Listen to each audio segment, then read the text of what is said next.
வணக்கம். தாய்மனம் சுவைத்து பழகலாம் வாங்க. நீங்க செய்ய போற டிஷ் நாட்டுக்கோழி குழம்பு. அதுக்கு தேவையான பொருட்கள்: நாட்டுக்கோழி, மஞ்சள், உப்பு போட்டு வாஷ் பண்ணி வச்சிருக்கேன். மிளகு, சீரகம், சோம்பு, மஞ்சத்தூள், பட்டை, லவங்கம், பச்சை மிளகாய் 2, காஞ்ச மிளகாய், ஒரு பெரிய வெங்காயம், ஒரு தக்காளி, கொஞ்சம் சின்ன வெங்காயம், கொத்தமல்லி, கருவேப்பிலை, இஞ்சி பூண்டு, உப்பு. ஃபர்ஸ்ட் நம்ம ஸ்டவ் பற்ற வச்சுட்டு மிளகு, சீரகம், சோம்பு, காஞ்ச மிளகாய், பட்டை, லவங்கம், கருவேப்பிலை, கொத்தமல்லி இதை லைட்டா வறுத்துக்கணும். இது லைட்டா எடுத்து வறுத்து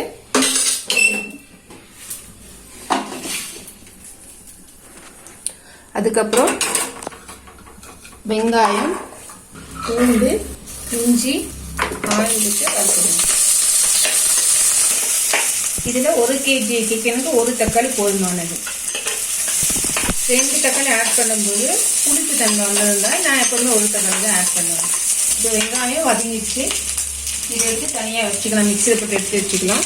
அப்புறம் அடுப்பில் வச்சு எண்ணெய் ஊற்றி இதில் எள்ளெண்ணெய் சேர்த்துக்கிட்டா ரொம்ப நல்லா இருக்குங்க. நான் கடலெண்ணெய் சேர்த்துக்கிறேன்.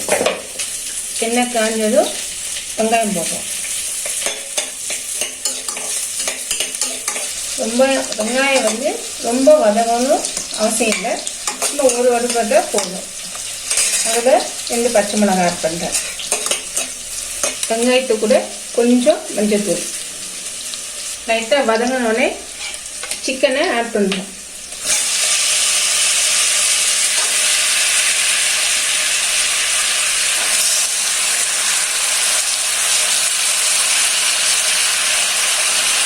சிக்கனை பச்சை வாசம் போகிற முடியும் வதக்கிக்கணும்.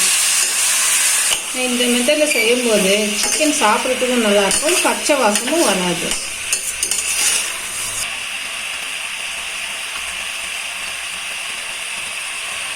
வதக்கும்போது உப்பு சேர்த்துக்கோங்க. கொஞ்சமாக சேர்த்துக்கோங்க. அப்புறம் 10 வேணால் நம்ம சேர்த்துக்கலாம். உப்பு சிக்கனில் இறங்குறதுனால அந்த மசாலாலாம் அரைச்சி ஊற்றும் போது சாப்பிட்றதுக்கு டேஸ்ட்டாக இருக்கும்.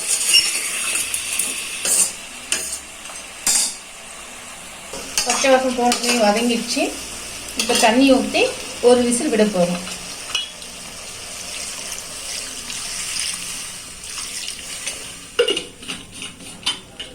இப்போ மூடி போட்டு மூடி வச்சுட்டு தேவையான பொருட்கள் எல்லாம் மிக்சியில் போட்டு எடுத்து வச்சுக்கலாம்.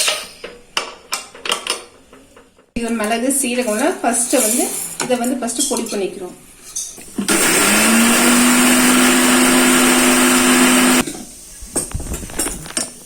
பாருங்க, இன்னும் கொஞ்சம் பொடியா அரைச்சிக்கோங்க.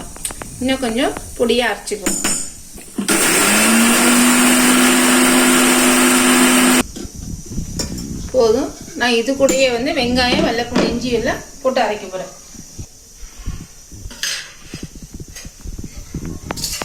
வெங்காயம், வெள்ளைப்பூண்டு, இஞ்சியை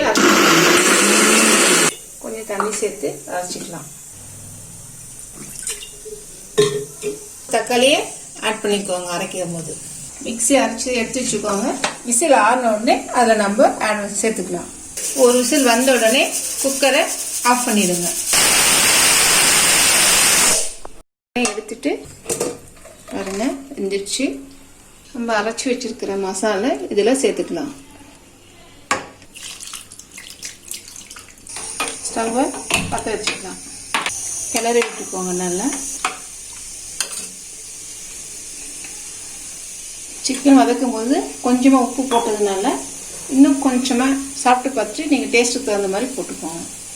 சிக்கனுக்கு ரொம்ப கொதிக்க விட வேண்டாங்க. ஏன்னா ஆல்ரெடி நம்ம வெங்காயம், வெள்ளைப்பூண்டு வதக்கி போட்டதுனால சும்மா ஒரு கொதி வந்தோடனே ஆஃப் பண்ணிடுங்க. அப்போ தான் நல்லாயிருக்கும். ரொம்ப கொதிச்சிச்சுன்னா டேஸ்ட்டு போயிடும். இப்போ குக்கர் மூடி போட்டுருங்க. கேஸ் கட்டை எடுத்துட்டு குக்கர் மூடி போட்டு கொதி வரத்துக்கு மூடி வச்சிருங்க. பாருங்க, கொதிக்குது. இப்போ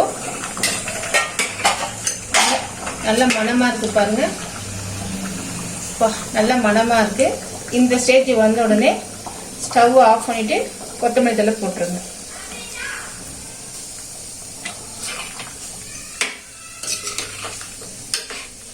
கொத்தமல்லி தழை லாஸ்ட்டாக சேர்த்துங்கன்னா மணமாக இருக்கும்.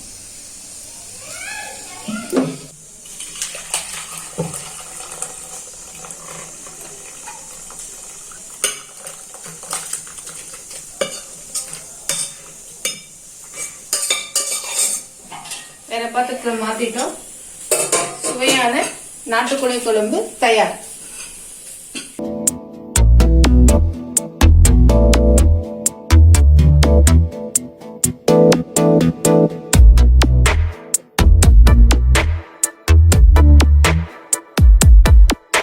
இந்த போறப்பு தான் நல்லா ருசிச்சு சாப்பிட கிடைச்சது.